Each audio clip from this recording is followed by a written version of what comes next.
आज कृषकों tractor march MSP guarantee और कृषकों सुरक्षा नहीं आज ट्रैक्टर रैली बाहर करेंगे चाषी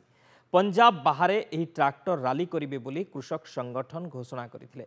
सेहीपरि आसंता 18 तारिख में पंजाब रे रेल रोक आह्वान देइछन्ति कृषक संगठन पंजाब समस्त चाषी को अपील करी रेल रोक रे सामिल हेबाकू कहिसन्ति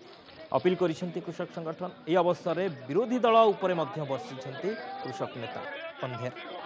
विरोधी केवल बयानबाजी न करी कृषकों समस्या विषय में गुरुत्व देवा दरकार बोली कहिसन्ति कृषक नेता चाषी दाबी उपरे विरोधी फोकस करने आवश्यक अन्य प्रसंग में जेपरी विरोधी गृह में हंगामा करुछन्ति कृषकों दाबी प्रसंग में सेहीपरि अचलावस्था सृष्टि करने दरकार बोली कहिसन्ति कृषक नेता गत शनिवार दिन दिल्ली चलो डाकरा दे अभियान आरंभ करथिले 101 जन चाषी